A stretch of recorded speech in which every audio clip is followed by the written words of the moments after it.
Mi núcleo familiar optó por viajar a Miami durante las Navidades, excluyéndome. La única razón fue que mi hermana no deseaba mi presencia.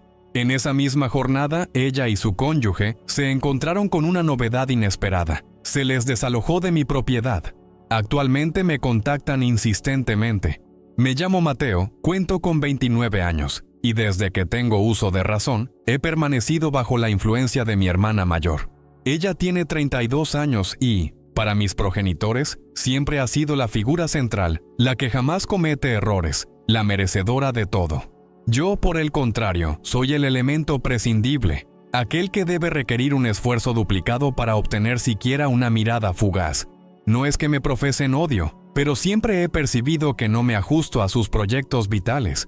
Toda esa dinámica alcanzó un punto culminante hace pocos meses, cuando me excluyeron de un viaje a Miami planificado para Navidad, un periplo que yo había sufragado con mi propio esfuerzo y sacrificio, simplemente porque mi hermana determinó que no, era bienvenido allí. Nos criamos en una vivienda repleta de bullicio y memorias, aunque no todas fueron gratas para mí.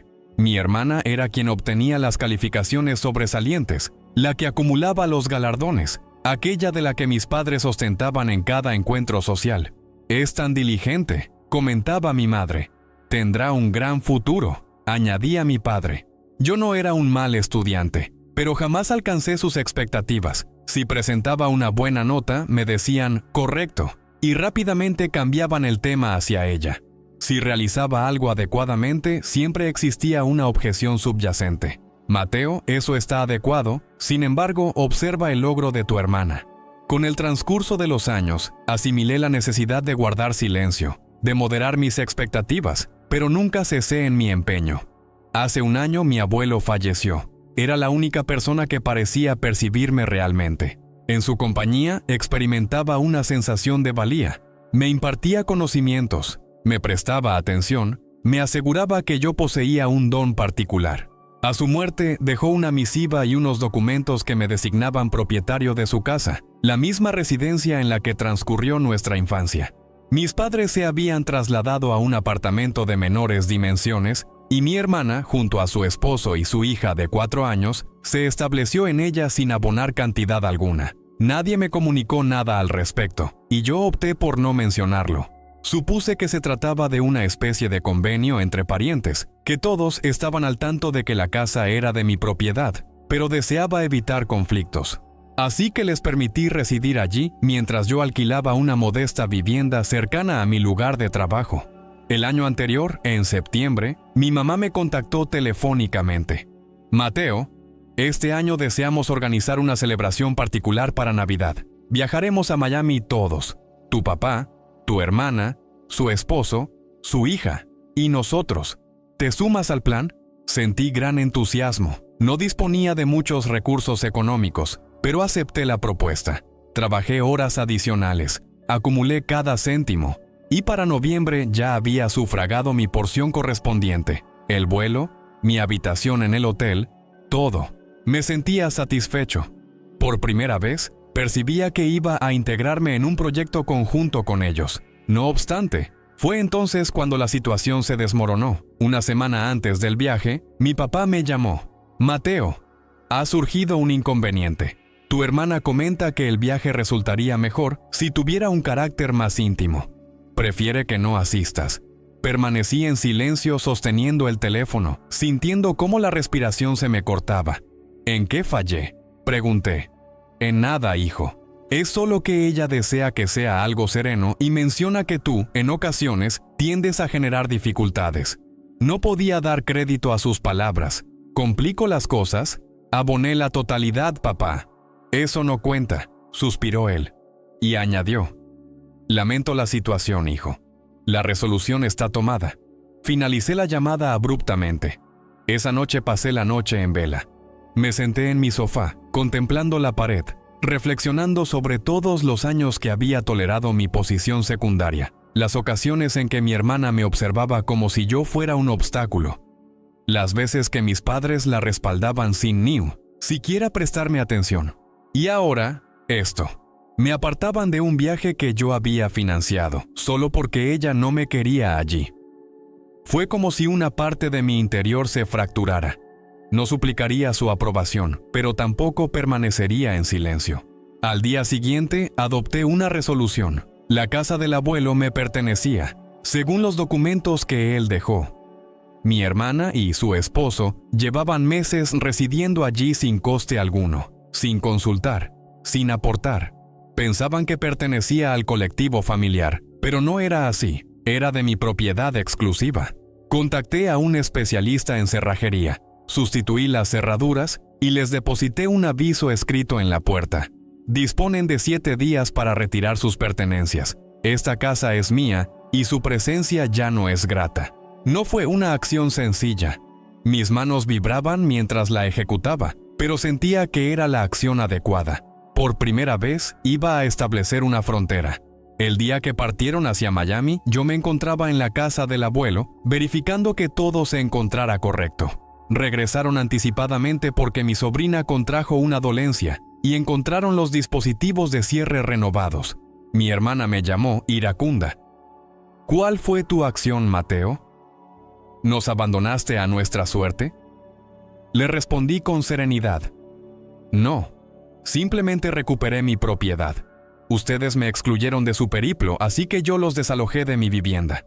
Vociferó, profirió injurias, pero interrumpí la comunicación. Desde entonces, mi teléfono no cesa de timbrar. Mi mamá, mi papá, mi hermana, todos solicitando aclaraciones, pero yo solo hago caso omiso. Finalmente, siento que poseo el dominio de la situación. Han transcurrido semanas desde que sustituí las cerraduras de la casa del abuelo y mi teléfono continúa siendo un escenario de una pugna muda. Cada día observo los avisos apilarse, comunicaciones no atendidas de mi mamá, mensajes de mi papá pidiéndome que conversemos como parientes, y vociferaciones registradas en el buzón de voz de mi hermana, calificándome de individualista, aseverando que los dejé en la calle, desalmado. Inicialmente, mi pulso se aceleraba cada vez que veía sus nombres en la pantalla, pero con el paso del tiempo adquirí la habilidad de desatenderlos. Apago el celular durante las noches, reproduzco melodías tranquilas y me siento en el porche de la casa que ahora es auténticamente mía. Por primera vez en años, experimento una serenidad cuya existencia desconocía, aunque soy consciente de que no perdurará indefinidamente.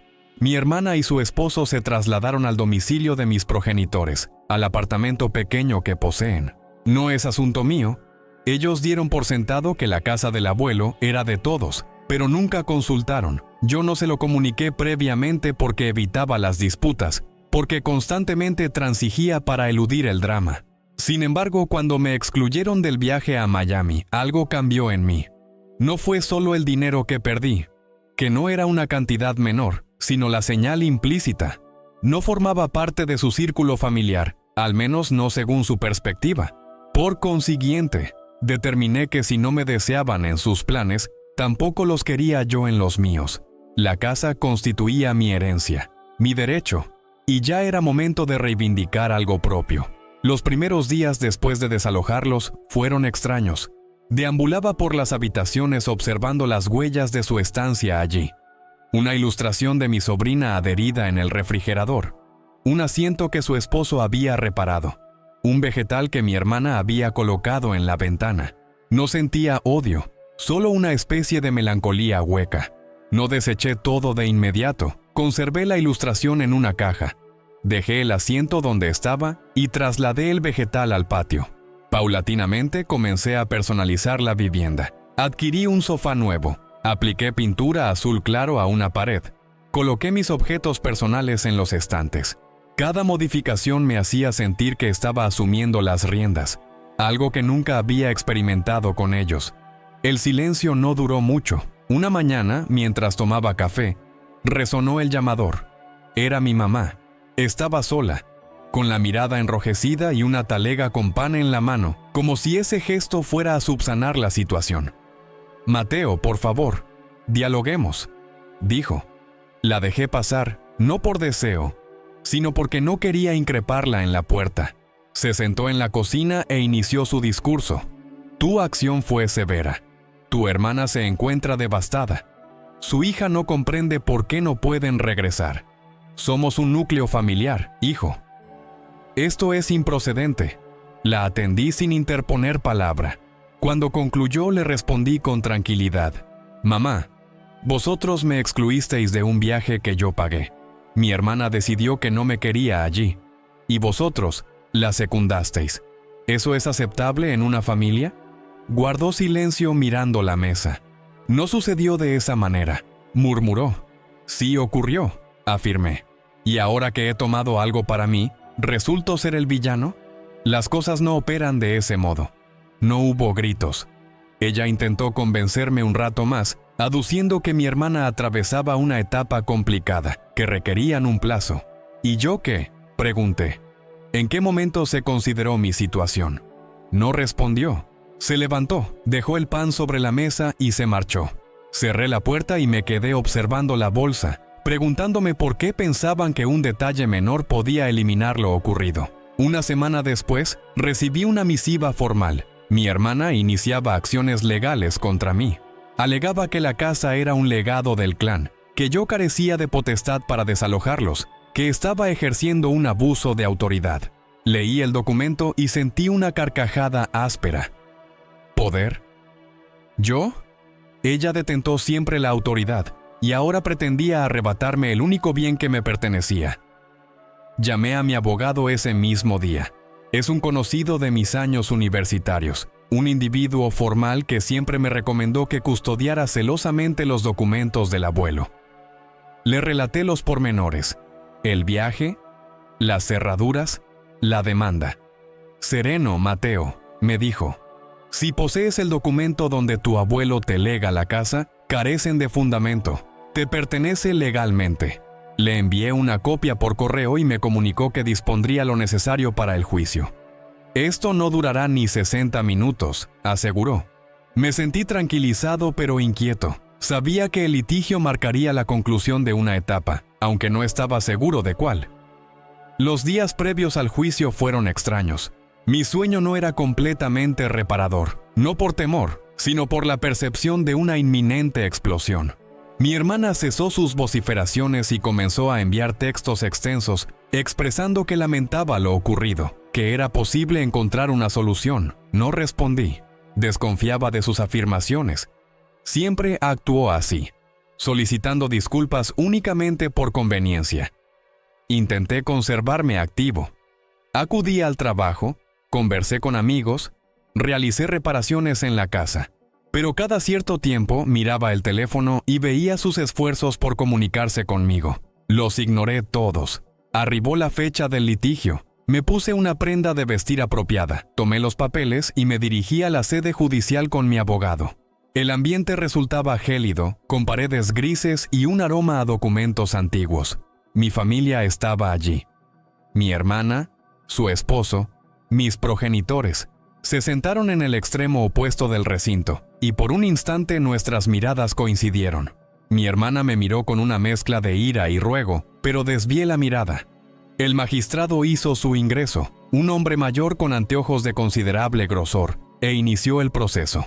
Solicitó nuestra identificación, examinó algunos legajos en su escritorio y luego concedió el turno de intervención a mi hermana. Ella se levantó, arreglándose el cabello, y habló con ese tono empleado para persuadir a todos. «Su señoría», comenzó. «Esta casa es integrante de nuestro linaje. Mi abuelo la edificó para el disfrute común, no solo para mi hermano. Él nos desalojó de allí sin notificación previa, privó a mi hija de su morada, y todo por un desacuerdo relativo a un desplazamiento. Resulta inequitativo. Nosotros también poseemos prerrogativas». Hizo una pausa como aguardando una ovación. Su esposo se levantó después, con mayor aprensión. «Solo buscamos el bienestar de nuestro clan», dijo. Mateo obró de manera irreflexiva, y ahora estamos afrontando las repercusiones. Mi mamá y mi papá no hablaron, pero confirmaron con la cabeza desde sus lugares, mirándome como si yo fuera el responsable de la situación. El juez registró apuntes impasiblemente, y luego me miró. «Su turno», indicó. Mi abogado se levantó, tranquilo, e inició. «Su señoría, mi cliente, Mateo, es el exclusivo sucesor conforme a derecho de la propiedad, de acuerdo al testamento de su abuelo. Adjunto se presenta el instrumento. Sacó el papel, lo exhibió ante el magistrado y se lo pasó a un asistente.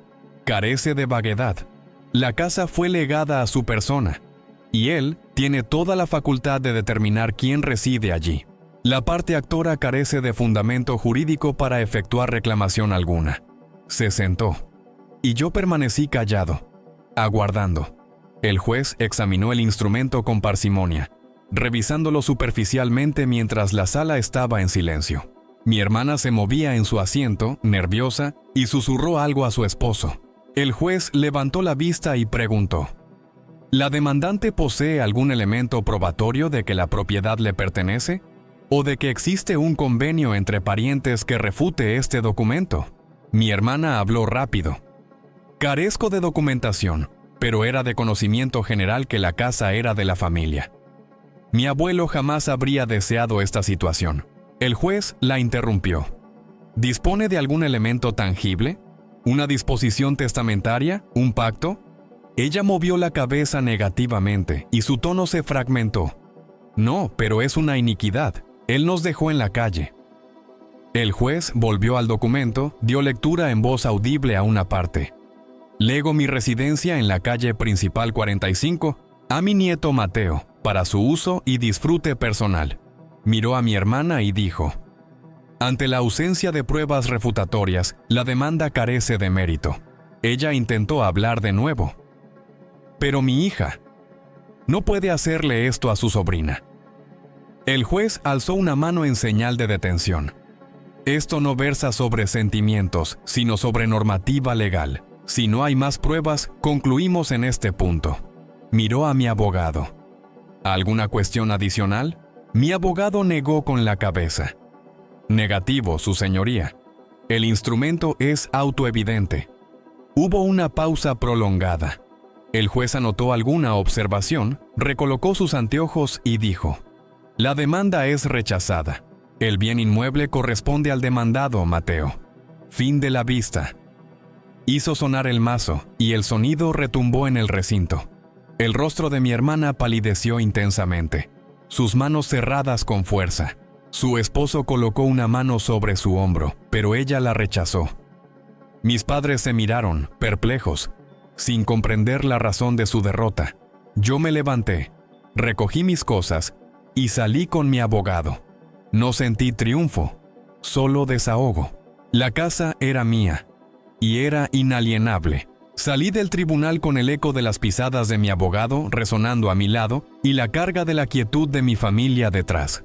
Evité volver la vista no por aparentar fortaleza, sino porque no había ningún otro espectáculo que presenciar. El juez se había expresado diáfanamente. Los papeles del abuelo me otorgaban la casa, y el caso de mi hermana carecía de sustento. Mi abogado me dio un golpecito en el hombro mientras caminábamos hacia el exterior. Actuaste correctamente, Mateo. Ahora es auténticamente tuya, dijo. Le ofrecí un esbozo de sonrisa, le agradecí y me dirigí al coche. Pero previo a accionar la puerta, percibí las vociferaciones de mi hermana. «Mateo, detente». Su voz rasgó la atmósfera como un cuchillo. Me detuve con la mano sobre el tirador y me volví pausadamente. Ahí estaba ella, aproximándose a la carrera, con el cabello desordenado y la mirada llameante de ira. Su esposo venía detrás, con semblante de desconcierto, y mis padres progresaban con mayor lentitud, como si vacilaran en aproximarse. Permanecí inmóvil, esperando.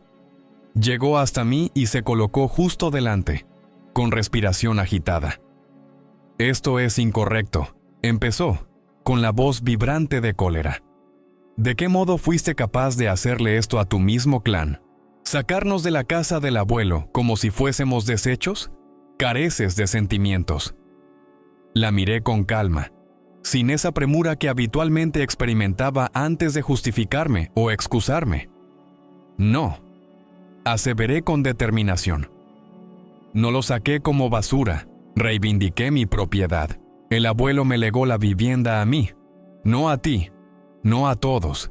Y tú me excluiste de un periplo que yo pagué. Un desplazamiento que, según tú, era del clan, debido a tu rechazo a mi presencia. Así que ahora Yo te excluyo de mi esfera familiar. Hemos saldado cuentas. Se quedó callada un segundo, con los labios entreabiertos, como incapaz de asimilar que yo, el Mateo que constantemente transigía, le hablara así. Su esposo dio un paso adelante, con las manos introducidas en los bolsillos, intentando parecer sensato. Vamos, amigo, no adoptes una postura tan rígida. Podemos conversar, dialogar, solucionar esta situación. No es necesario que concluya de este modo. Fijé mi mirada en sus ojos y moví la cabeza en señal negativa. No hay ningún asunto pendiente de solución. Ustedes estaban residiendo en mi casa sin abonar un céntimo, sin siquiera preguntar si estaba bien. Ha finalizado. Él desvió la vista hacia el suelo, sin respuesta, y mi hermana reanudó su embestida. Y esa casa es del clan. Siempre tuvo esa condición. El abuelo no quería esto. No deseaba nuestras disputas así. Si pertenecía al clan, dije. Entonces, ¿cuál fue la razón para no considerarme un miembro cuando me dejaron fuera del viaje? Pagué mi parte, me esforcé, y tú decidiste que no tenía el mérito necesario para estar ahí. No vengas ahora a mencionarme el concepto de familia, cuando siempre fui el elemento prescindible a tus ojos. Mi tono no vaciló, y eso me causó asombro. Por primera vez, no estaba suplicando un espacio, estaba delimitando mi territorio. Mis padres llegaron entonces y mi mamá se puso al lado de mi hermana, con ese semblante que habitualmente adoptaba para atemperar la situación. «Hijo mío, te lo ruego», empezó con la voz baja. «Formamos un núcleo familiar. Esto es improcedente. Tu hermana está destrozada. Su hija no entiende por qué no pueden volver a casa. Podemos hallar una alternativa. No es preciso que sea tan severo». La miré y por un momento recordé todas las veces que ella se alineó con mi hermana sin siquiera escucharme. «Mamá», dije, «vosotros optasteis hace mucho cuál era vuestra posición. Cuando ella dijo que no me quería en el viaje, tú y papá no intervinisteis. Me dejaron afuera, como si careciera de relevancia. Ahora yo selecciono mi bando y excluye a aquellos que me ignoran según su conveniencia». Mi papá, que había estado callado hasta ese momento, dio un paso adelante. «Mateo, no fue así. Solo queríamos que todos estuvieran cómodos. No pensamos que te lo tomarías tan mal». Eso me hizo reír. Una carcajada áspera que no pude contener. «¿Cómodos? ¿Y mi comodidad no cuenta? Trabajé meses para pagar ese viaje. Y ustedes lo tiraron a la basura porque ella chasqueó los dedos. No me digas que no lo pensé mal, cuando fue exactamente lo que pasó».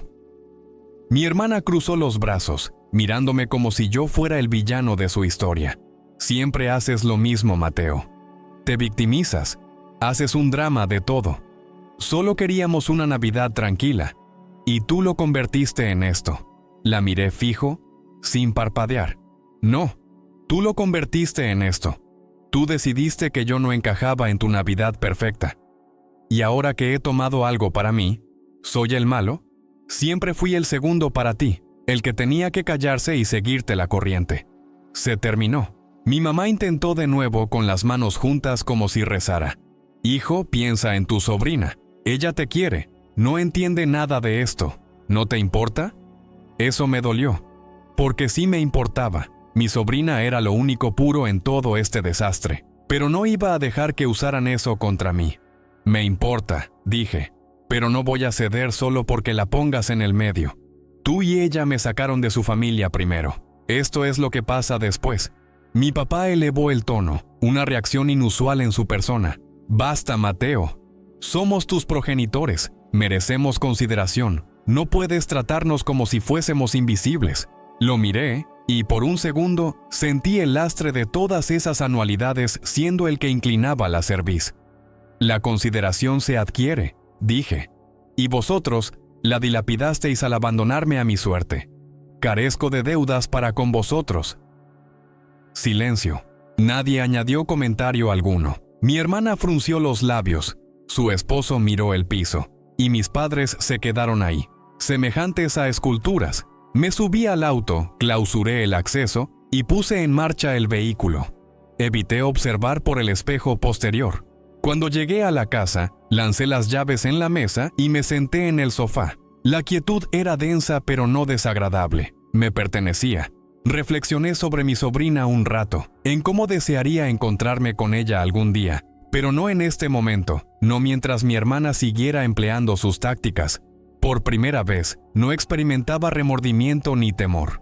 Había transcurrido mi existencia subestimado, aguardando ser reconocido. Ahora ya no requería su validación. Las jornadas posteriores transcurrieron sin complicaciones. Realicé algunos arreglos en la vivienda. Apliqué pintura a un muro. Deseché objetos ajenos.